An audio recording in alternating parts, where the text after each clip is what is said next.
Merci d'être avec nous ce matin dans cette, voilà, encore une fois, configuration. Alors là, on a beaucoup d'espace sur scène aujourd'hui. Donc, je vais vous présenter rapidement. Donc, Gaëlle Levu, bonjour. Ah, prenez chacun un micro. Ça sera mieux comme ça. Voilà. Bonjour. Super. Vous êtes directrice RSE et communication donc, du groupe Orange. Orange France. Orange France, pardon. Voilà. Donc, merci et bienvenue. Pierre Chassigneux, bonjour. Bonjour.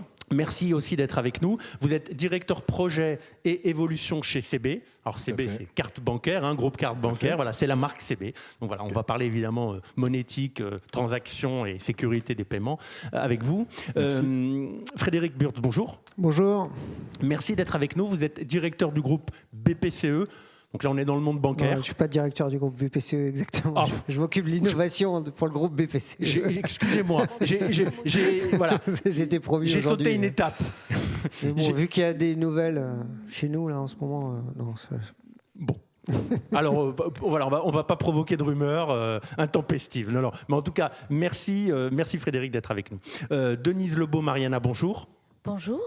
Merci d'être avec nous. Vous êtes avocate associée au cabinet DLA Piper et vous êtes plus particulièrement en charge des sujets de cybersécurité et de protection des données personnelles. Exactement. Donc là aussi, on l'a vu à travers ce baromètre, beaucoup de matière et beaucoup de sujets à voir avec vous. Donc merci. Et enfin, Frédéric Dufaux, bonjour. Bonjour. Alors, vous êtes directeur général adjoint de DocaPost. Et là aussi, on va le voir, beaucoup de sujets sur les données, l'hébergement des données, les développements numériques. On a parlé tout à l'heure de l'enseignement à distance. On a parlé de la télémédecine, etc. Et ça, ce sont des sujets sur lesquels DocaPost est de plus en plus acteur. Donc, on aura l'occasion de parler de tout ça dans les minutes qui viennent. Voilà. Alors, première question que j'avais envie de vous poser aux uns et aux autres, c'est on a vu 42% des Français aujourd'hui font confiance au numérique. C'est le plus fort taux auquel on est arrivé en 8 éditions du baromètre. C'est plutôt pas mal. Et en même temps, Delphine l'a dit, 51% des Français ne font toujours pas confiance au numérique. Voilà, donc il y a une résistance, édition après édition. Donc la question que j'avais envie de vous poser pour démarrer, c'est de se demander, selon vous, sans rentrer dans les détails, puisque ça va être l'objet du débat qui va suivre, mais quels sont les éléments principaux de la confiance? Quels sont les leviers, voilà, de manière très générale, sur lesquels il faudrait agir pour faire décoller, et basculer du côté vert, si j'ose dire, sur la confiance? Gaëlle, peut-être avec vous pour démarrer, Gaëlle Levu, donc Orange. Voilà, donc moi je retiens effectivement quand même un élan positif, on a vu dans le baromètre, et on voit qu'en utilisant le digital, peut-être aussi on le démystifie un petit peu, il est rentré dans tous les pans de notre vie, et on voit que la confiance augmente, même si c'est pas encore, tout le monde est pas encore complètement rassuré. Moi je pense qu'il y a deux choses, il y a la formation, l'éducation. Il y a une partie de cette confiance, elle va aussi se construire parce qu'on va avoir des citoyens plus avertis, à pas se laisser piéger. Donc il y a un énorme effort encore sur cette thématique-là de la formation et de l'éducation. Et puis aussi d'avoir des acteurs de proximité qui rassurent. Je pense que c'est important de savoir que quand on a des problèmes, on peut se retourner vers des acteurs qui sont efficaces et qui, le cas échéant, peuvent avoir un humain au bout du bout aussi. Ça, pour certaines populations, c'est extrêmement important de savoir qu'on pourra les accompagner. Donc je retiendrai ces deux aspects, formation, éducation, et acteurs de proximité avec lesquels j'ai l'habitude en fait, d'entrer en interaction. Oui, il ne faut pas que le numérique soit synonyme effectivement d'absence de contact. Ouais, c'est la crainte. Pierre Chassigneux, donc voilà. Je suis tout à fait d'accord avec Gaëlle. La confiance, comme on dit, ça ne se décrète pas. C'est-à-dire que ça se construit au fil du temps. C'est vraiment des sujets, je dirais, qui ne sont pas aussi nets que ça. Donc, bien sûr, la formation, les droits aussi. Quand on est victime d'une fraude, quels sont nos droits? Et donc ça sous-tend aussi une information très précise de la part des consommateurs sur quels sont les droits. Ça sous-tend aussi, bien sûr, des protections techniques de plus en plus efficaces, mais aussi de plus en plus transparentes pour les utilisateurs. Moi, je crois beaucoup à la transparence, c'est-à-dire que de base, on doit être protégé dans son environnement PC, sur sa tablette, dans son smartphone. Malheureusement, et on le sait tous, ce n'est pas le cas. Ça sous-tend aussi des acteurs de confiance, des institutions. On a autour de ce panel des grands acteurs de la confiance. Ça, c'est important. On l'a vu dans le sondage. On voit que notamment les banques sont des acteurs de confiance. Donc ça sous-tend des tiers de confiance, ça sous-tend aussi l'État, une forte présence, je dirais, pour rassurer. On disait tout à l'heure la CNIL, il y a aussi la NSSI. Donc, on va en parler, effectivement. Et puis, effectivement, aussi tout ce qui est collectivité territoriale, parce qu'on est dans un monde décentralisé. Et donc, il y a aussi un rôle, je dirais, de la région, des départements, des mairies, parce que l'inclusion est aussi un sujet majeur dans la confiance. Merci. Alors, Frédéric Burtz, BPCE. Alors, Pierre Chassigneux vous a tendu la perche. Les banques acteurs de confiance, alors, vous êtes d'accord avec ça? J'imagine que oui. Alors, j'ai 2 casquettes aujourd'hui. Je fais partie du conseil d'administration de l'Axel et j'interviens comme quelqu'un qui a beaucoup bossé dans le numérique dans la banque, et notamment les 18 derniers mois, on a passé énormément de temps à travailler sur les sujets de sécurité à l'accès aux données bancaires, on y reviendra. Donc d'abord, c'est des super résultats, parce que il y a beaucoup plus d'usages. Et puis pour nous en tant que banquier, on est content qu'on prenne 5 points de confiance là sur la partie banking. Donc voilà, une forte augmentation des usages et de la croissance et de la confiance qui croît, c'est top. Maintenant, notre point de vue, c'est que la méfiance, ça fait partie de la confiance. C'est une condition de la confiance. On peut mettre toutes les sécurités techniques qu'on veut en place. Il y aura toujours des gens qui vont considérer que le numérique c'est un territoire de fraude. Et donc, comme le disait Gaël sur l'éducation, moi je pense que c'est très très important que nos utilisateurs restent méfiants, pas défiants, mais méfiants. Et voilà. Et donc, ce qu'on voit, c'est que les fraudeurs, qu'est-ce qu'ils font? Ils adoptent les codes de la confiance. Ils se font passer pour la personne qui lutte contre la fraude, etc. Donc, il faut vraiment qu'on développe ça. Et je pense qu'on a fait un gros boulot technique, etc., et que c'est reconnu.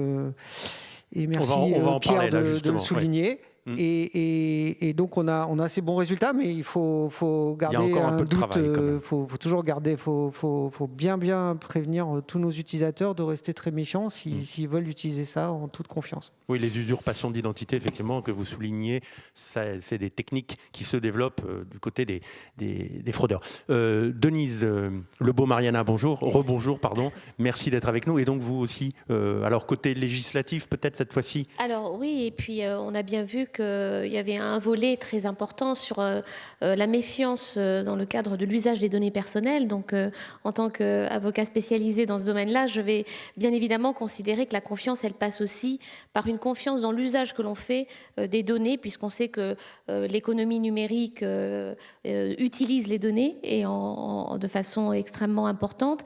Et donc, il est important pour un consommateur de savoir comment on va utiliser ces données. Souvent, il a une méfiance parce qu'il est mal informé, il est mal éduqué aussi sur cet aspect-là. Et on revient à cette notion d'éducation qui était évoquée par Gaël. Et c'est vrai qu'il y a et en dépit de tous les efforts qui ont été faits quand même par les acteurs du numérique, parce qu'on ne peut pas dire que depuis l'entrée en vigueur du RGPD, ils aient chômé. Ils ont énormément travaillé sur le sujet. Ils ont beaucoup apporté de transparence dans la façon d'utiliser les données personnelles. Mais il y a encore, et on le voit à travers le baromètre qui nous a été présenté, qu'il y a encore une méfiance dans cet usage. Donc, confiance, information, transparence, ce sont effectivement des messages clés en matière d'utilisation des données personnelles. Les triptyques comme ça me rappelle isolé, tracé. Non, je plaisante. Et sécurité avant, et sécurité également. Frédéric Dufaux, DocaPost, pardon, oui. Vous, même question. Alors, beaucoup de choses ont déjà été dites. Oui, quand on passe en dernier, c'est pas facile. Je vais essayer de faire une synthèse, mais je pense que si on prend un exemple très récent, l'application Stop Anti-Covid qui a été lancée par le gouvernement avec tous les éléments de garantie qui ont été apportés, il y a eu une défiance. Donc, pour combattre cette défiance, ça se passe par des éléments de réassurance. Beaucoup ont déjà été donnés dans des exemples cités par mes confrères. Mais je crois que c'est de la pédagogie, de la durée dans le temps, de l'explication. Donc déjà, assurer, démontrer qu'on assure cette confiance numérique de bout en bout, depuis la captation du flux jusqu'à son exploitation, en passant bien sûr par son stockage. Je crois que Orange l'a cité aussi, la capacité d'avoir quelqu'un au bout du fil présent qui parle français, c'est un autre exemple. Donc cette notion de souveraineté, mes données, elles sont en France, elles sont hébergées en France, elles sont exploitées en France, avec les garanties données par un État français qui encadre ça avec des textes législatifs et des corpus réglementaires, en particulier au niveau de la NSSI, par exemple.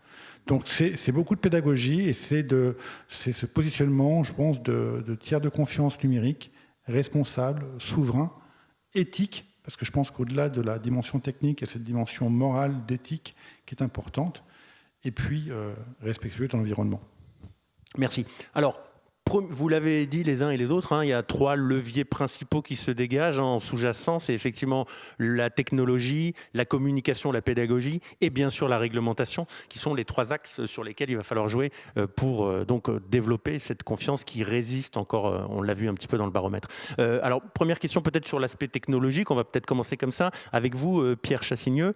On l'a vu dans le baromètre, année après année, c'est encore le cas cette année donc, les Français, pour eux, le critère numéro 1 de développement de la confiance, c'est avoir la certitude que ma banque me rembourse en cas de fraude sur les achats en ligne. Alors, la question que j'ai envie de vous poser, il y a eu là, dans le monde bancaire, entre 2019, fin 2019-2020, et ça se poursuit, la mise en œuvre de la directive DSP2, directive européenne de sécurité des paiements, avec l'authentification renforcée de l'acheteur. Alors, où en est-on du déploiement donc, de cette directive et de son application ?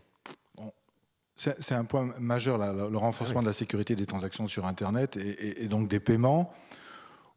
Pour rappel, les paiements, Internet, c'est à peu près 100 milliards d'euros de transactions, c'est à peu près 1 milliard de transactions. Et aujourd'hui, sur ces 1 milliard de transactions, e-commerce, il y en a à peu près la moitié en nombre qui font l'objet d'une authentification et à peu près les 3/4 en montant. Donc vous voyez, on a déjà franchi un cap important, encore du progrès, je dirais encore une marge de progression à réaliser. Moi, ce que je voudrais simplement souligner par rapport à la DSP2 et au RTS, vous savez, sur l'authentification forte, c'est qu'en fait, il y a 2 projets en parallèle. Il y a la mise en œuvre d'un nouveau protocole, qu'on appelle dans notre jargon 3D Secure V2, qui va permettre justement de renforcer la fluidité du parcours client grâce à ce qu'on appelle du scoring en ligne.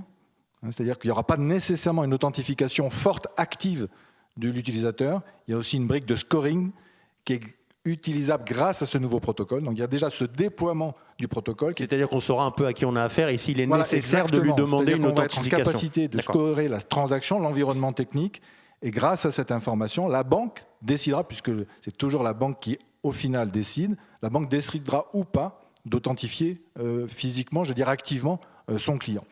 Donc ça c'est un point très important. Donc il y a ce grand projet qu'on appelle Faster by CB, ça c'est la mise en relation sur ce nouveau protocole de l'ensemble de l'écosystème. Ça, c'est un projet qui est quasiment terminé aujourd'hui.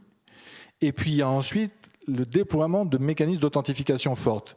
Vous savez que l'OTP par SMS, l'envoi d'un OTP par SMS, n'est pas reconnu comme une méthode d'authentification forte par l'autorité bancaire européenne. Et donc, toutes les banques ont, depuis plus d'1 an maintenant, lancé une migration vers des applications d'authentification forte qui sont embarquées sur l'application de banque à domicile.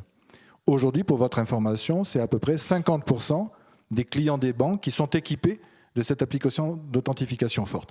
Donc vous voyez, on a 2 programmes en parallèle et aujourd'hui, comme je vous le disais, à peu près 50% en nombre des transactions et d'ici, je dirais le milieu de cette année, ce sera une très grande majorité de toutes les transactions de paiement sur Internet, de paiement par carte CB, qui feront l'objet d'une authentification forte. Donc c'est vraiment, on va avoir, parce que on en est certain, je veux dire, c'est une certitude, on va avoir une diminution significative du taux de fraude sur les transactions e-commerce.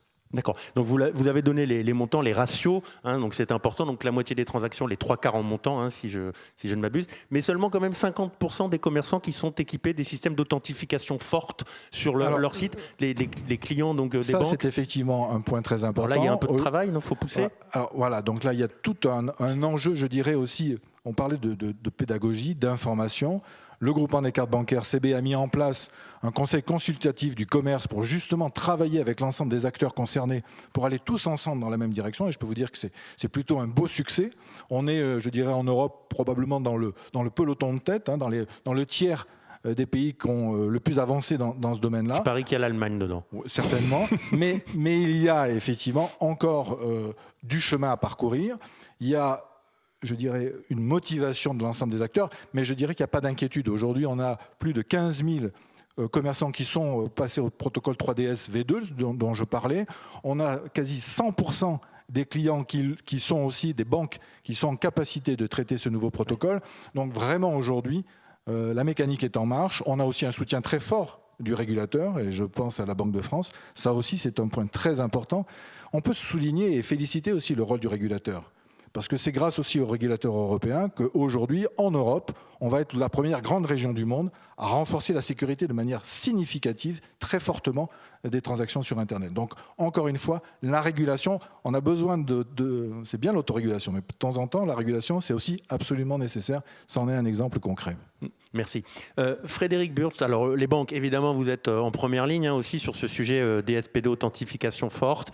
Le renforcement de la réglementation, en général, c'est perçu quand même comme une contrainte. Est-ce que c'est aussi le cas de votre point de vue ou pas forcément? Ça peut être une aide, on parlait de soutien là. Dans le domaine de la confiance, notre grande affaire, ça a été la mise en place de DSP2. Moi, j'ai coutume de dire que c'est le projet le plus compliqué que j'ai fait de ma vie. Et pourtant, lancer la 3G, des choses comme ça. Donc, c'est vraiment...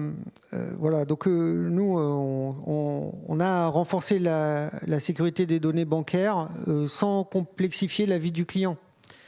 On parle avec beaucoup de termes techniques, etc. Mais on ne va pas transformer tous les Français en ingénieurs de cybersécurité. Donc en fait, il faut qu'on développe des outils dits d'authentification forte, c'est-à-dire d'authentification à double facteur, qui soient très faciles à appréhender par les utilisateurs.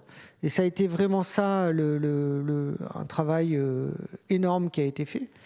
Et quand on regarde aujourd'hui, à la fois donc pour l'accéder aux données bancaires ou donc aux données de paiement, certes, mais aussi à vos données d'épargne ou de crédit, on a un niveau de sécurité qui a été mis en place qui est bien supérieur à tous ceux qu'on a sur Internet pour accéder à des données personnelles tout aussi importantes quand vous utilisez vos emails, etc., et que vous avez été juste protégé par un login mot de passe. Donc ça a été vraiment un grand pas en avant sur la sécurité. Je pense qu'on va en goûter pleinement les bénéfices dans le prochain baromètre. Voilà, le rendez-vous est pris en tout cas. Merci Frédéric. Alors, l'autre crainte récurrente des Français, année après année, c'est encore le cas cette année, c'est effectivement la question qui tourne autour du sujet de l'identité numérique. Denise, vous en avez parlé tout à l'heure. Et effectivement, les Français ont envie d'obtenir la certitude avec qui ils rentrent en interaction quand ils rentrent sur le net, alors que ce soit des marchands, des particuliers ou des sites même de l'administration. Bon, en principe, on a confiance quand même dans les sites de l'administration, mais sait-on jamais. Donc, savoir avec qui on traite, à qui on a affaire. Et d'ailleurs, je lis là un élément qu'on a extrait du baromètre. 61% des Français déclarent en effet que l'utilisation d'une identité numérique certifiée renforcerait leur confiance dans le cadre d'une relation commerciale. Donc ça, c'est un élément quand même assez fort. Alors, où est-ce qu'on en est justement sur ce sujet de l'identité numérique dont on a vu quelques éléments dans le baromètre? Frédéric Dufaux, DocaPost, c'est un sujet sur lequel vous travaillez activement. Où est-ce qu'on en est aujourd'hui? Tout à fait. Elle est là, elle existe, elle est présente. Tout à chacun ici dans cette pièce, à distance, peut avoir une identité numérique qui est distribuée par la Poste et DocaPost. C'est quoi cette identité numérique? C'est c'est une identité qui permet d'avoir la certitude que la personne avec qui je discute en ligne est bien celle qu'elle prétend être. Tout simplement, c'est une clé numérique universelle. On parlait tout à l'heure de double authentification, d'authentification de niveau substantiel. L'identité numérique qui est distribuée aujourd'hui par la Poste et DocaPost est la seule en France de niveau substantiel au regard de la réglementation eIDAS. Donc, si je parle un peu technique, c'est la seule qui existe aujourd'hui. Elle est disponible pour tout et chacun. Et donc, c'est ce mécanisme de protection de clé universelle qui permet, de manière relativement simple, de s'identifier sur Internet dans le cadre d'une transaction et d'être sûr que la personne avec qui on discute, cette personne pourrait être une banque, un commerçant, l'État, et de l'autre côté, une personne physique est bien celle qu'elle prétend être. Et aujourd'hui, petite question subsidiaire, il y a combien de clés déjà distribuées comme ça, de clés d'identité? Parce que c'est quand même le sujet, la question qu'on se pose. Il y a aujourd'hui plus de 100 000 identités numériques qui sont distribuées, qui sont en place. Hein. L'objectif est rapidement d'atteindre des millions, et donc c'est une espèce de cercle vertueux qui doit se lancer. Je peux faire référence par exemple à un coffre-fort numérique aussi qui est commercialisé par la Poste comme Digipost, où rapidement on a atteint 10 millions de coffres déployés. Bon, bah là on est au début, on vient d'avoir la certification, on est dans le début des usages, il faut créer des usages, et on travaille d'ailleurs beaucoup avec les banques dans ce domaine-là pour utiliser cette identité numérique comme un moyen d'authentification aussi. D'accord, merci. Oui, Pierre, je crois que vous vouliez rebondir sur les propos. Oui, non, c'est un point particulièrement important. Je disais tout à l'heure, dans le cadre de la sécurisation du e-commerce, on a mis une infrastructure en place, on met en place une infrastructure d'authentification forte pour l'ensemble des transactions du e-commerce, la sécurisation des paiements CB sur Internet. Donc ça veut dire qu'on est dans le check-out, c'est-à-dire qu'on fait de l'authentification dans le check-out. Et on réfléchit au niveau de la communauté bancaire française aujourd'hui à ce que cette infrastructure d'authentification puisse aussi être réutilisée dans le check-in. Dans l'entrée en relation, c'est ce qu'on disait. Est-ce que la personne qui se connecte sur un fournisseur de services, elle est bien celle qu'elle prétend être? Et donc on étudie aujourd'hui un bouton qui pourrait s'appeler Bank Connect, qui permettrait effectivement de rentrer en relation avec un niveau de sécurité élevé, conforme donc à la DSP2, donc sous la régulation européenne, de manière à offrir aussi la possibilité d'un marché de masse. Parce que quand on parle effectivement de sujets d'identification, d'authentification, d'identité numérique, le sujet c'est la masse. C'est-à-dire que si malheureusement, vous n'avez que quelques millions d'utilisateurs qui sont pourvus de ces moyens d'authentification, ça ne suffit pas. Quand on rencontre les fournisseurs de services, ils nous disent « Nous, on est intéressés par une solution si vous avez au moins entre 15 et 20 millions de personnes qui sont dotées de ce dispositif. » Donc voilà pour la raison pour laquelle nous avons cette étude au sein de la communauté bancaire française. La décision de lancer ce projet n'est pas prise aujourd'hui. La décision devrait intervenir dans le courant du printemps, mais on a vraiment cette ambition, je dirais, de faire bénéficier la confiance que les utilisateurs ont dans leur banque, on l'a vu tout à l'heure dans le baromètre, on a au travers de ce qu'on appelle le check-in. Oui, Gaël, alors la masse, effectivement, les opérateurs téléphoniques, vous voyez passer beaucoup de monde, vous avez beaucoup d'inscrits chez vous. Alors l'identité, vous avez une position je clé. pense qu'effectivement, les opérateurs peuvent avoir un rôle à jouer dans tout ce système, en particulier parce qu'on est capable d'utiliser des données de nos CRM, mais également des données opérateurs. Alors tout ça, évidemment, dans le cadre de la GDPR, puisqu'on s'appuie sur la demande explicite, le consentement explicite de nos clients. On a travaillé un certain nombre d'API qui permettent soit de faciliter en fait tout le parcours client. Un exemple, c'est de récupérer sa facture téléphonique directement dans le parcours client, ce qui évite aux clients de devoir manipuler en fait ces documents, et souvent ils sont pas très à l'aise avec ça. Donc ça c'est un exemple. Et puis on a deux autres API qui travaillent plutôt pour durcir un petit peu le parcours. Je vais prendre un exemple au niveau de la SIM. On peut envoyer un petit message en disant cette SIM, elle vient juste d'être changée. Et ça, on sait que ça pourrait être une information comme quoi on se retrouve dans une situation de SIM swap, donc un problème où quelqu'un s'est fait, entre guillemets, usurper son identité, la personne a fait une demande de changement de SIM à sa place et récupère en fait toute la mécanique en fait, d'authentification et de validation. Donc voilà, donc effectivement, on a un certain nombre de solutions. Ça s'appelle Mobile ID. On travaille tous les opérateurs ensemble sur ces solutions-là qui vont permettre justement de consolider un peu tout ça et de faciliter. Et comme on disait, je suis complètement d'accord, quand on facilite, il faut que les clients, plus c'est simple, moins ils voient toute cette tambouille technique, plus ils seront en confiance. Voilà. Ouais. Et effectivement, il y a renforcement de la sécurité et accélération des procédures à travers ces identités enregistrées et certifiées une fois pour toutes, si j'ose dire. Alors, la question qu'on vient de voir, elle se pose évidemment aussi pour les internautes et quand ils deviennent cyberacheteurs, ils mettent leur casquette et qu'ils achètent en ligne. Quel est le site en face duquel je me trouve? Alors, quand je suis en face d'Amazon ou de Fnac.com, ça va à peu près. Je plaisante, bien sûr.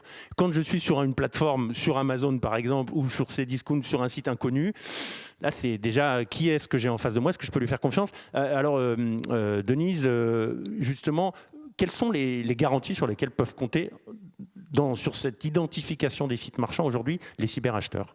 Il y a des choses qui sont en cours, je crois. Alors oui, pour l'instant, on n'a pas véritablement de dispositions législatives, mais on a 2 projets de règlement qui sont actuellement en cours de discussion et qui font partie de ce qu'on appelle le Digital Service Act Package, qui comprend 2 textes. Un texte qui est le Digital Service Act et un autre texte qui s'appelle le Digital Market Act.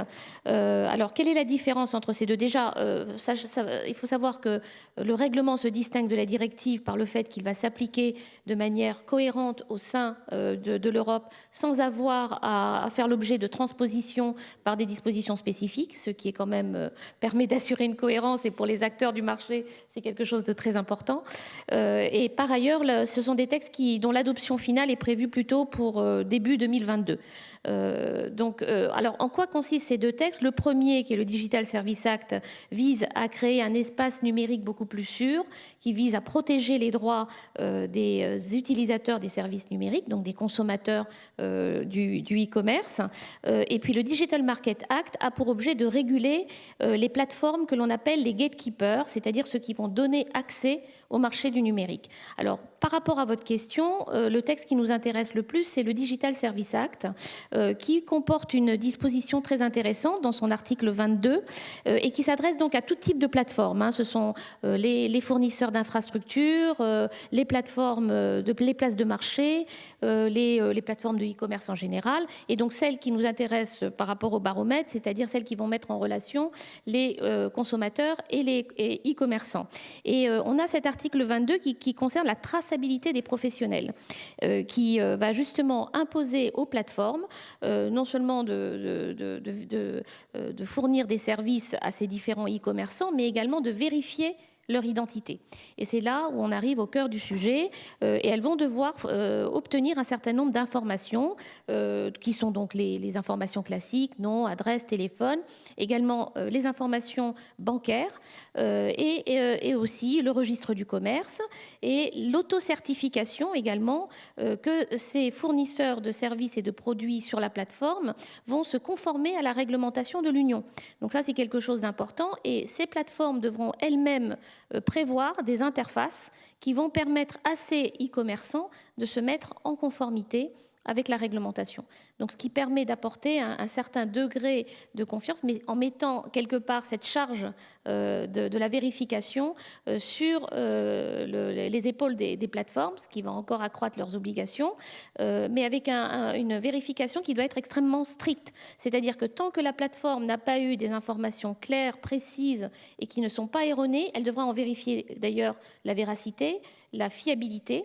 Et tant que cette vérification n'a pas été complète, elle ne peut pas donner accès à la plateforme. Donc ça engage la responsabilité, des places de marché de manière assez importante aujourd'hui. Juste en 2 mots, quand est-ce que cette directive... Alors c'est une directive, hein? Un règlement, pardon. Excusez-moi, la nuance, j'ai compris la nuance, mais je me suis trompé de vocable. Voilà. Donc un règlement européen. Quand est-ce que ce règlement européen est censé entrer en application vraiment? Alors, début 2022. Début 2022, donc, ok. Voilà, mais bon. On sait ce que sont les circuits législatifs, et ça peut quand même parfois prendre un peu plus de temps, mais il y a quand même une volonté très forte. C'est un projet qui est aussi porté par Bercy, que ces 2 règlements aboutissent très rapidement. Bon, super. Merci. Donc, c'est un horizon clair. J'aimerais qu'on parle aussi de la protection des données personnelles. On l'a vu encore une fois dans le baromètre, c'est un sujet important. Il y avait des menaces, enfin, il y a des craintes face au phishing. On a vu que ça se développe pas mal avec des nouvelles techniques d'attaque des fraudeurs. Effectivement, face à l'usurpation éventuelle de leur identité pour les uns et les autres. Voilà, donc c'est un sujet important. Il y a le règlement RGPD, vous l'avez dit aussi tout à l'heure, qui est entré en application depuis 2018. Et pourtant, ça résiste là encore. Il y a une crainte des Français exprimée dans le baromètre. Alors, à quoi est-ce qu'on peut l'attribuer alors que le cadre réglementaire existe? Rapidement, Denise, peut-être. Alors, en fait, c'est un peu tout le privacy paradoxe, c'est-à-dire qu'en tant qu'utilisateur, je veux avoir des propositions qui soient très pertinentes, qui soient tout à fait conformes à mes attentes. Et à côté, je ne veux pas partager mes données n'importe comment, et c'est tout à fait légitime. Et donc, malgré tous les efforts qui ont été faits avec le RGPD, on constate effectivement qu'il y a toujours une méfiance vis-à-vis de l'utilisation qui en est faite, et aussi parce que il y a aussi une crainte qui vient de ce dont on a parlé au départ, c'est-à-dire ce manque d'éducation sur la protection des données personnelles et de perception qui est parfois fausse. Et en témoigne l'exemple récent de WhatsApp, qui a fait une grande annonce en disant qu'ils allaient changer leur politique de confidentialité. Et là, tout mon cercle amical s'est déchaîné en me disant non, mais on passe tous sur Signal, il faut passer sur Signal, WhatsApp, ça devient dangereux, toutes nos données vont être partagées avec Facebook. Donc là, c'est méconnaître aussi le rôle des autorités. Parce que c'est vrai que l'angoisse, et on peut la comprendre, elle est tout à fait légitime, de confier ces données à des opérateurs qui sont très loin, dont la maison mère est aux États-Unis ou dans d'autres pays. On peut se dire, mais finalement, s'il arrive quelque chose à mes données, je ne suis pas sûre de pouvoir avoir des moyens de recours. Et c'est là où le bas blesse. Or, il faut savoir qu'aujourd'hui, la CNIL a quand même sanctionné plusieurs fois les GAFAM, et pas dans des proportions qui sont moindres. C'est pas anecdotique, oui. Voilà, entre Google qui a déjà été sanctionné à 50 millions, récemment 100 millions d'euros pour des cookies. Donc on voit l'autorité veille. Voilà, l'autorité veille, et par ailleurs, les acteurs français ne sont pas épargnés. Carrefour a aussi également été sanctionné récemment. Et donc, on voit bien que l'autorité est extrêmement présente, et qu'il y a aussi cet aspect anxiogène qui vient d'une médiatisation qui n'est pas toujours pertinente sur la façon dont les données personnelles sont protégées en Europe. Et donc là, l'annonce qu'a faite WhatsApp est symptomatique, parce que le fait de faire ce type d'annonce peut déchaîner tout de suite les foudres des autorités européennes. Donc, et c'est pour ça que WhatsApp a clairement indiqué que cela ne concernait pas les Européens. Et pour cause, le règlement veille quand même à la protection des données en Europe. Alors, protection des données, effectivement, c'est deux choses. C'est évidemment avoir la garantie que mes données personnelles ne seront pas commercialisées, utilisées, voilà, divulguées, etc. Et puis, il y a aussi un autre sujet qui se pose derrière, c'est effectivement une protection tout simplement technique face à la cybercriminalité. Alors, là aussi, vous avez, Frédéric Dufaux, vous avez chez DocaPost, vous hébergez, vous avez parlé tout à l'heure d'ailleurs de questions de souveraineté d'hébergement des données. Donc, vous hébergez des données sensibles, que ce soit des données de télémédecine, que ce soit des données d'enseignement, d'éducation, puisque vous avez récupéré récemment, DocaPost a racheté Pronote, que les parents qui nous suivent connaissent bien. Donc c'est quand même avec des sujets, effectivement, et des questions des données d'enseignement, donc sensibles. Quelle garantie on peut donner aujourd'hui aux internautes sur la protection technique, cette fois-ci, encore une fois, sur les questions d'hébergement face à leurs données ? Alors, sans entrer dans les détails complètement techniques, mais en fait, on peut décomposer donc l'environnement dans lequel on héberge les données dont vous venez de parler avec trois niveaux. D'abord, un niveau de sécurité sur le traitement de la donnée en tant que tel. C'est dans des ordinateurs, des virtual machines qui sont hébergées en France, dans des data centers qui sont en France, qui sont au passage redondés de manière multiple entre le nord et le sud, par exemple, et même entre eux. Ça, c'est au niveau de la sécurité du traitement de la donnée. Ça, c'est la première chose. Le deuxième point important, c'est le niveau de confidentialité. Les gens qui interviennent sur ces données, puisqu'il y a des manipulations techniques qui doivent être faites pour des raisons de maintenance, d'évolution, etc., sont des gens qui sont habilités et qui ont des niveaux d'habilitation différents en fonction du type de données auxquelles ils vont accéder. Si on prend par exemple des données de santé, ce sont des médecins dits hébergeurs, qui doivent accéder à la donnée pour la corriger ou la redresser, puisque ce sont des données médicales. Et puis, finalement, dernier élément, c'est le niveau d'intégrité, c'est-à-dire que les données qui nous sont confiées, elles sont traitées selon les spécifications qui nous sont demandées, et pas d'autres. On n'en fait pas autre chose. En particulier, on ne s'amuse pas, on ne les réutilise pas pour en faire des données monétisables.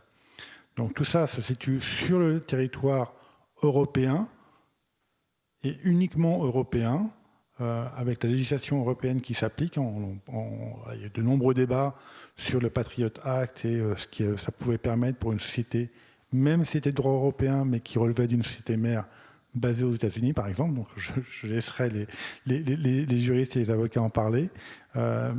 Ceci dit, ça ne veut pas dire qu'il faut rester enfermé sur nous-mêmes.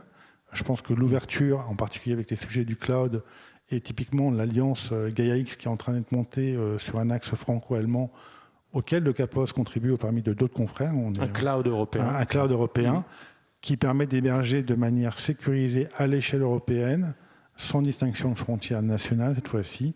C'est une très belle ambition et nous la portons complètement au plus haut niveau chez le CAPOS. Merci. Alors, j'avais encore une ou deux petites questions à vous poser. Je suis désolé, je vais être obligé de précipiter les choses puisque voilà, Monsieur Cédric O, secrétaire d'État, nous a rejoint. Et donc, voilà, on va passer à la dernière séquence de cette matinée. Juste une dernière chose peut-être, mais vraiment en 2 mots, s'il vous plaît. Vous demandez, on voit que se manifeste dans ce baromètre une attente d'un tiers de confiance, d'une autorité supérieure qui rassurerait, on pourrait savoir grâce à elle qu'on peut aller les yeux fermés sur Internet, que ce soit un site marchand, un particulier, etc. En 2 mots, mais vraiment 2 mots s'il vous plaît, et un petit tour de table. Quelles sont les autorités qui sont susceptibles, selon vous, de jouer ce rôle? Alors les Français citent spontanément la CNIL, c'est très bon signe, ça veut dire que voilà, elle a imposé son autorité et son identité. Qui pourrait jouer ce rôle selon vous? De tiers de confiance peut-être, Gaëlle, pour conclure. Vraiment conclusion de 2 mots. Moi, je pense qu'il faut rester aussi sur des acteurs de proximité. Ce que je disais au début, donc je pense que les opérateurs, les banques, tous ces acteurs avec lesquels les gens ont l'habitude d'être en interaction, il y a des humains derrière, voilà, c'est rassurant. Et ils ont montré depuis des années, depuis le début de leur métier, qu'ils savent gérer la confiance. Donc, et peut-être voilà. Les opérateurs télécoms quand même. C'est ce que j'ai dit, j'ai commencé par les opérateurs. Effectivement, je J'ai entendu confirme. les banques, voilà, pardon. Non, les opérateurs, les banques, voilà, par Merci exemple. Gaëlle. Pierre. Effectivement, les opérateurs et les banques, c'est un enjeu de souveraineté numérique, c'est un enjeu d'indépendance technologique, et c'est aussi un enjeu, je dirais, de parcours utilisateur. Parce qu'il faut absolument que la sécurité, elle soit, je dirais, quasiment transparente pour les utilisateurs. Et donc, en même temps, il faut qu'elle soit de bon niveau. Donc, on a besoin aussi de la minimisation des données. On parlait de la souveraineté des données. Voilà. Donc, c'est vraiment la souveraineté et cette notion de qualité des données. Voilà. Merci. Bon, vous vous délectez déjà, les banques. Hein. On vous déroule le tapis rouge. Non, mais je pense que chacun son boulot. Hein. Nous, on a investi beaucoup de technologie, on a fait beaucoup d'efforts pour rendre ça très, très disponible et très utile. Et après, on n'a pas de mandat de lutter contre les voleurs, etc. Donc nous, on rend compliqué le fait de voler les données de nos clients, mais les autorités et la répression, c'est pas de notre rôle, quoi. Oui, merci. Denise? Alors, rapidement, je pense que la labellisation pourrait être quelque part un facteur très important. Savoir quel est le site web qui a été labellisé sur un référentiel qui pourrait être celui défini par la CNIL, pourrait effectivement, en matière de protection des données personnelles, être un atout. Comme il existe le label rouge en alimentaire et qui fonctionne, les Français le connaissent en confiance. Alors, Frédéric, vous allez me dire la Poste peut-être? Oui, les opérateurs, les tiers de confiance, le groupe La Poste est tiers de confiance depuis 600 ans, puisqu'on transporte le courrier des Français depuis 600 ans, avec le secret de la correspondance. Et aujourd'hui, ce que l'on fait dans le numérique, c'est juste la traduction de cet engagement qu'on porte depuis 600 ans, avec les valeurs du groupe La Poste, d'universalité, de territorialité en particulier. Merci beaucoup. Merci mesdames, merci messieurs. On peut les applaudir.